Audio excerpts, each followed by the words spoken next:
All right, YouTube, how you doing? Welcome back to the channel. It is Wednesday, July 19th. We've got a full MLB slate to jump into today. Like we always do, we're going to go through each and every game on the slate. I'm going to give you my thoughts. We'll talk about the game. I'll give you my lean or leans on the games. But as always, my final plays will be in the pinned comment, and I update that throughout the day. Coming off of a nice 3-1 night, which, man, we needed that. 2 negative days in the past prior to, and then we lead up to this 3-1 night. We cashed the Brewers plus 1.5. Got a little sweaty, but they do end up losing 3-4, but nonetheless cashed their run line there. And the Rays and Rangers under 8.5 for plus 100 even odds over there. That got a little sweaty as well. And then we had Masataka Yoshida took us home. Masa for an over 1.5 hits plus runs plus RBI night. And then we took the flyer on the Blue Jays money line for plus money there. They do not come through for us, but nonetheless, we will take the 75% night. We'll take the 3-1 night. Our ride of the day does not come through, unfortunately. We had West coming in here with Luis Arias, 2+ bases, and he only ends up with 1 base. So unfortunately, gotta drop the womp womp, guys. If you do want to be the ride of the day, all you gotta use is hashtag ride of the day in the comments. Give me a lock of a pick, and then I'm gonna jump on board with one person that used that hashtag in the comments. You guys get a shout out in the next video, win or loss. Yeah, if you lose, you gotta face the womp womp. If you win, we talk about it, we celebrate it, we have a good time. But nonetheless, guys, drop hashtag ride of the day in the comments if you do want a chance to be featured in tomorrow's video. Before we get into this slate, I want to talk to you guys about Outlier. I've been talking to you guys about Outlier plenty as of late, and yeah, it's because it's worth it, guys. Check out the link in the description or the pinned comment. You get a 7-day free trial to the best sports betting research tool out there. The guys at Outlier are constantly adding new features. Now they have the pitch arsenal feature, which is pretty much looking at each and every pitcher in the MLB and looking at the percent they throw a fastball, percent they throw a fastball, curveball, changeup, all that type of thing. So you can kind of match it up against the hitter that you're looking at if you are a heavy player prop player. They also have plenty of game pick research information out there as well. You can understand Outlier if you know how to drive, or if you just get how to drive, right? Like green means good, red means bad. Yeah, if you can get that, you're good to go. Check it out. Use that link in the description. Let's go ahead and jump into game number 1 of this slate. We're looking at the Pirates taking on Cleveland, and so far this has absolutely been a one-sided series here. Game 1, Cleveland wins 11-0, and I even said in yesterday's video, I was like, no way Cleveland wins 11-0 again. Well, they didn't, so I was right. They won 10-1, so they're still just stomping Pittsburgh. Rich Hill is on the mound for Pittsburgh today. 4.76 ERA. He's got a 7-9 record with a 1.44 WHIP. Going up against Aaron Savale, who's got a 2.65 ERA, 3-2 record, and a 1.08 WHIP. Cleveland's only -132, and it seems like it could be a trap. They have the better pitcher here. They've been rocking Pittsburgh as of late, and I'm like, why are they only -132? So it's a little interesting to me, to be completely honest. But nonetheless, I am going to look at Cleveland to kind of close this up here. I don't know if they go out there and win by 10, 9, 11 runs again, that type of thing, but I do think that they can get the win. So I'm going to lean towards Cleveland here on the money line at -132. In terms of the total, looking at 9 runs here, I think that this one snaps back to reality. I said it yesterday. I was wrong because I pretty much thought, Cleveland wouldn't score 11 runs again. Again, they didn't, but 10 runs is pretty much the same. I don't think that that's the case today. I'm going to lean towards the under. I could see this one being like maybe a 5-3 win for Cleveland, something like that. But we'll see if that makes it into the final plays, guys. Keep an eye on the pinned comment as always.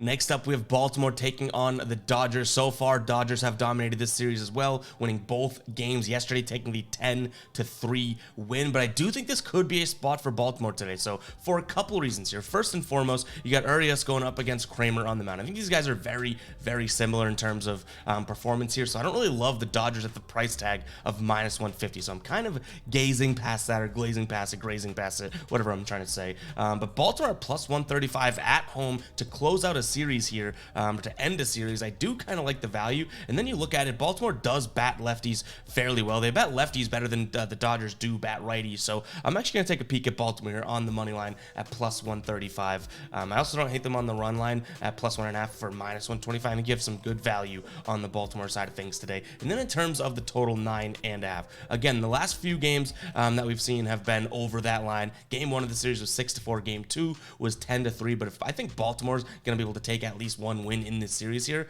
everything's going to kind of flip on its head. So I do think that Baltimore goes out there, maybe scores, 5 runs, and holds the Dodgers to 4 or so. So I'm going to slight lean towards the under, but I do think that my main lean in this game, value-wise, is going to be towards the Baltimore Orioles here at plus 135 over on DraftKings. And Kramer's had a couple good starts in a row too, so I want to give the flowers where they are due. So yeah, a little bit risky.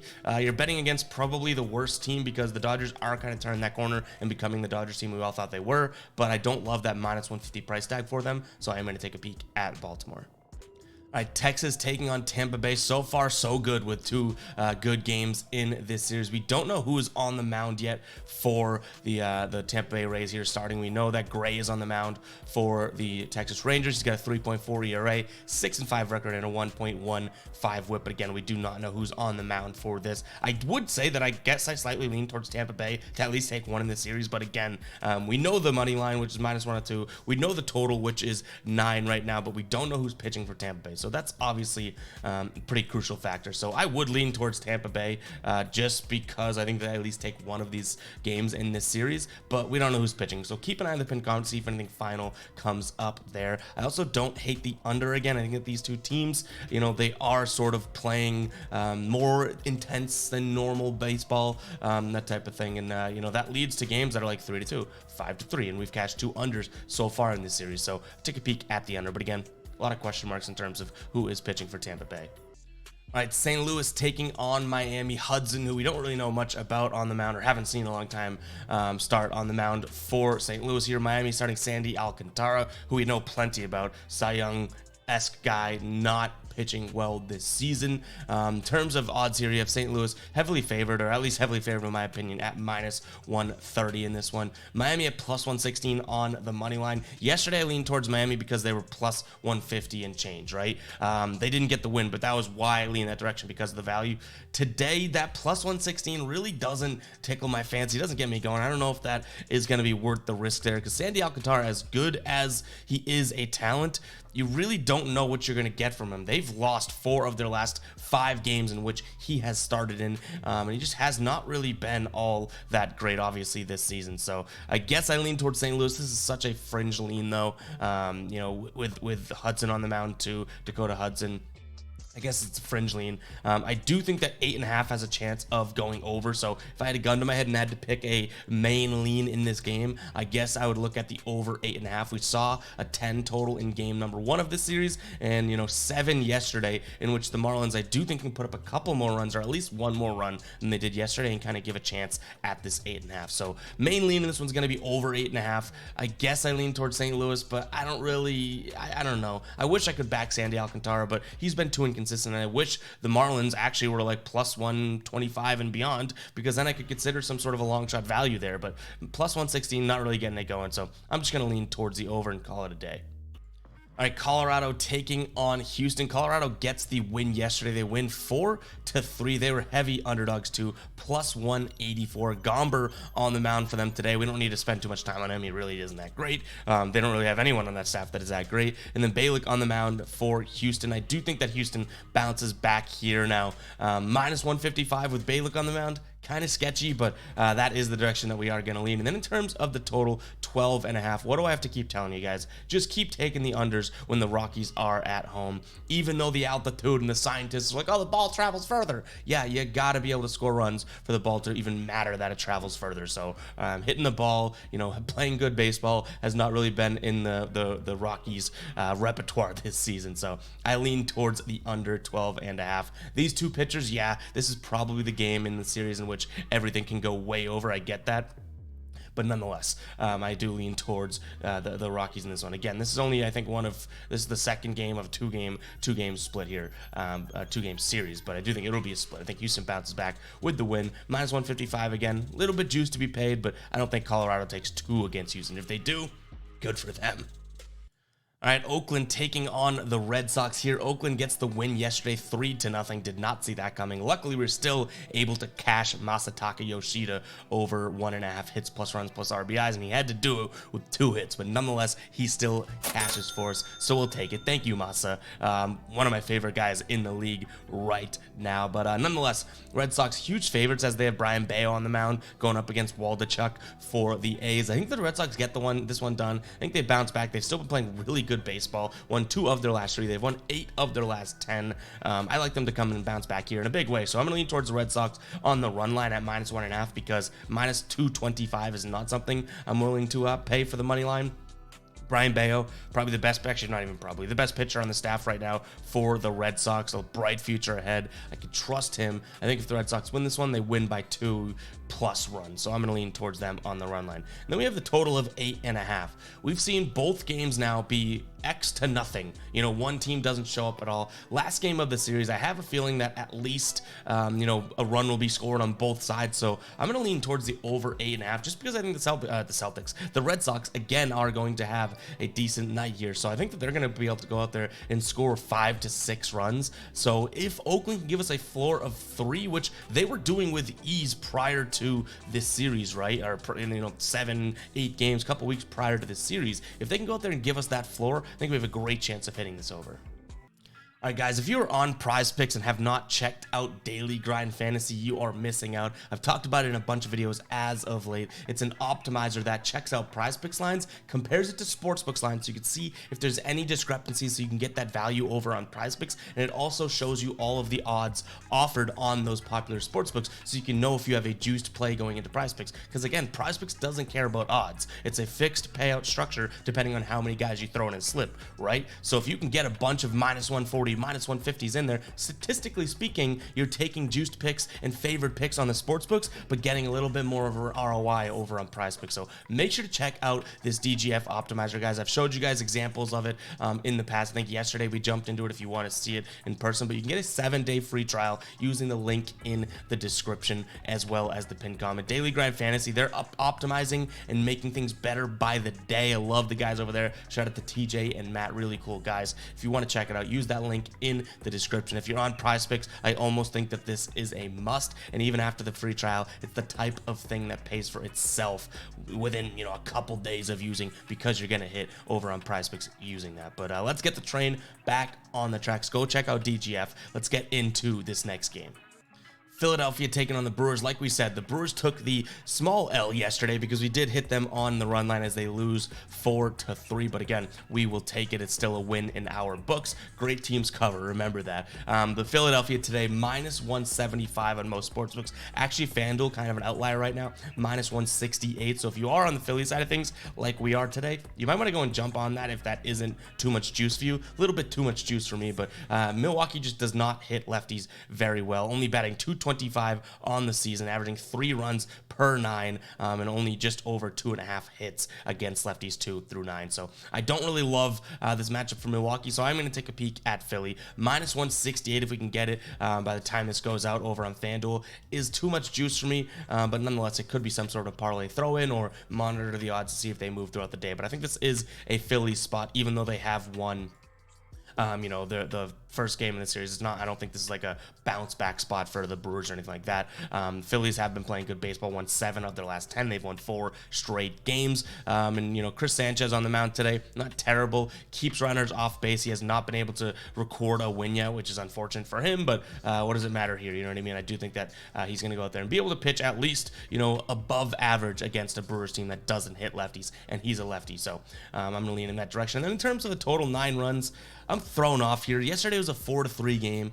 I think that this one can get up and over that mark, but it's going to be a Phillies sort of carrying the weight because I don't think the Brewers are going to hit the ball well today. So I guess I lean towards the over 9, but it's the slightest of leans. You can tell in my voice I'm not all that confident in the lean, but I do lean in that direction about that much. That much.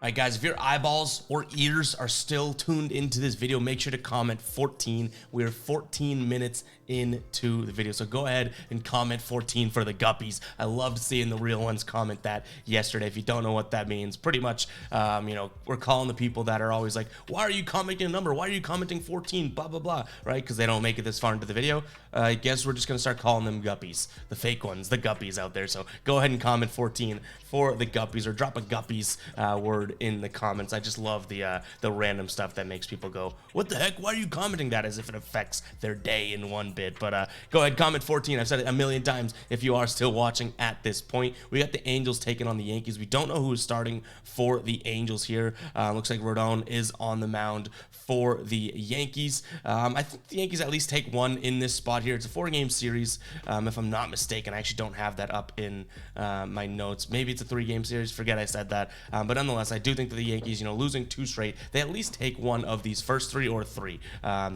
I wish I remembered if this was 4 or 3. I think it's a 3-game series now that I say it aloud. But nonetheless, I think the Yankees, again, take one. It's kind of the only basis behind this. And then in terms of the total 8 runs, we've seen 4-3, 5-1. One of these has to get up and over, as the Yankees were scoring, a decent amount of runs. They're playing Colorado and then Chicago prior to this. The Angels also, were kind of giving us a floor of 4 to 5 runs prior to this series as well. So if they both kind of get back to that and get back to normal, I do think that we get up and over 8 runs. But obviously, before we make any final plays in this, I'd love to know who's pitching for LA in this spot. All right, Blue Jays taking on San Diego. Yesterday we were on Toronto money line. They lose 9-1 here. We did call it a flyer. They were plus money. They were an underdog, so we took the chance on Alek Manoah, which was probably the dumbest thing I've done in my entire life. And I've done some dumb things, but today we have Berrios on the mound for Toronto. He's got a 3.4 ERA, an 8-6 record with a 1.16 WHIP, and then Yu Darvish on the mound for San Diego, who has just been Mr. Yu inconsistent. 4.65 ERA, 6-6 record with a 1.26 whip here. Yeah, Yu Darvish just really hasn't been doing it for me. He's letting up a bunch of runs, and all of a sudden he'll have a good game. Like last game, it was only last series, right? He had a decent game, 6 innings pitched, 1 earned run, 9 Ks, and it's like, oh, Yu Darvish is back. He's pitching well. I need to see it a little bit more before we buy into it. I'm going to trust Berrios, who has 2 good starts in a row here, most notably dating back 2 starts before the All-Star break here. He went 7 innings pitched, 6 strikeouts, 0 earned runs, and threw a 1-hitter against the White Sox. And he came back and had a good game against the Arizona Diamondbacks as well. So he's had 2 good starts in a row. I'm going to trust him in this spot and take a peek at Toronto on the money line for -115 odds. Total sitting at 9 runs. I'm going to lean towards the under, because the Toronto bats have not been hot, right? They were against the Arizona series, but 1 run yesterday. Are you kidding me? And I don't think San Diego's a 9-run game type team. So I do think that this is a spot where, we can kind of see a game, if this is a total of 9 runs, if I think Toronto's going to get the win too, I could see this one being, maximum type 5-4, because yes, I just kind of ragged on Yu Darvish, Mr. Yu inconsistent himself, but he is still a talented pitcher. So if he goes out there and does his job, so does Berrios. We could see Toronto win this one in a small margin and a low scoring game. I knew this would be weird yesterday, and it kind of was. San Francisco goes out there and wins the suspended completed version of game number 1, and then the second game is 11-10 for the Reds and the Giants here. Today, we have the Reds at home. They are underdogs here with Ashcraft on the mound. He's got a 5.95 ERA and a 1.6 WHIP with a 4-7 record. Not all that great, right? But Ross Stripling on the mound for the Giants, I wouldn't say has been that much better. He's got a 1.4 ERA, or excuse me, 1.4 WHIP with a 6.11 ERA. If he's at a 1.4 ERA, he's been that much better. But no, 1.4 whip and a 6.11 ERA. The Giants have won a bunch of games in a row here. They've won 7 games in a row. They've won 8 of their last 10. But I don't want to give too much stock to that. It's like they played Colorado, Pittsburgh, and now they have 2 wins against Cincinnati. I think the public's going to be on Cincinnati to at least pull one out today. And I guess I'm going to jump up over the public. I can't see a world in which, this is a 4-game series. The Giants take the first 3 here, and in such weird fashion. Like, I think yesterday had a lot to do with the reason that series or that game was so weird in the second half, right? So nonetheless, guys, I am going to take a peek at Cincinnati here at -104. I think there's some good odds. I wish Ashcraft had been pitching better, but I guess we'll take, he's had, what, 2 good starts in a row, but prior to that, just really like at any moment he could snap back to, you know, the end of June, which is probably more of an indicator of the type of pitcher that he was, I guess, in a sense. But he's had a couple good starts in a row, just not the best competition that he's gone up against, right? So this is going to be a test for him today, as you know, the Giants do hit righties okay as well. So wait to see that. I do lean Cincinnati. Then in terms of the total 10.5, it's tough. We have 2 pitchers on the mound. They're going to let up a decent amount of runs here. It's a high total, 11-10 there. So I'm going to lean towards the over. I don't love it. I doubt that becomes a final play. If anything were to become a final play in this game, it is most likely going to be Cincinnati on the money line. All right, Mets taking on the White Sox, another 11-10 game yesterday. Justin Verlander's on the mound for the Mets here, going up against Toussaint for the White Sox. Verlander obviously skewing the data here. They're -210 on the money line. I guess we could take a peek at them on the run line. I do think this is the Mets spot, especially with how they willed that victory into place yesterday. But nonetheless, this is a tough spot just odds-wise, so I am probably going to stick away from this. The only thing that I could consider is going to be the over 8.5 because, you know, these two teams, obviously the bats are hot. Obviously, a lot of runs scored in yesterday's game. Maybe they carry that momentum into today. Atlanta taking on Arizona. What a high-scoring game yesterday. 16-13 finish. Arizona takes the dub. You have to imagine Atlanta bounces back in a decent way here because they've lost 3 games in a row. They've lost 4 of their last 5, which is not like them. Unfortunately, they're huge favorites today at -215. So I only would consider them in some sort of a parlay throw-in or something like that because while I think they win this game almost like 100% today, which I thought that yesterday too, but I think they win this game almost 100% today, and you're looking at -215 odds. Way too much juice to be paying for a team that has lost 4 of their last 5 and 3 straight. So I do lean towards the Braves here on the money line in some sort of a parlay, and then also an under 10 spot here. You have Morton on the mound and Nelson on the mound. These guys can suppress some runs here. Now, they're not the best of studs out there, but I do trust them to at least keep this out of double-digit range. We saw 16-13 yesterday, right? This line has to be sort of, a guppy for people out there being like, oh, 16-13, let's hammer the over. It's like, no, I'm fading the public there. I think that this is going to be a good spot for the under. All right, Cubs taking on Washington. I told you that the Cubs would bounce back, right? And well, they bounced back 17-3. Some weird scores in yesterday's games, guys. But we don't know who's on the mound for Washington yet, so I don't necessarily want to make a pick here. But I would still lean towards Cubs regardless. But again, before making any sort of final lean or final play for sure, I do want to check out who's on the mound for them. Hendricks is on the mound for the Cubs here. In terms of how he's pitched as of late, I wouldn't give him, too much credit, as he's had a couple rough starts in a row. Most notably the one against Boston, in which they kind of got to him. But prior to his last 2 starts, so I would say the 3 or 4 before that, he was pitching decent baseball. So for what it's worth, I do lean towards the Cubs at -165. A lot of juice, especially if you don't know who's on the mound for Washington. But I don't know if any pitcher is going to really matter for me there. And then in terms of a total, this is where my real lean comes in, 8.5. We've seen Washington cash this in 10 straight games. We've seen the Cubs cash this in 8 of their last 10 games. Actually 8 of their last 9 if we even shrink the sample size. So I like the trend of both these teams scoring a decent amount of runs, or at least allowing a lot of runs to be scored in games. So I'm gonna lean towards the over. That's probably my main lean in the game, kind of regardless of who is on the mound.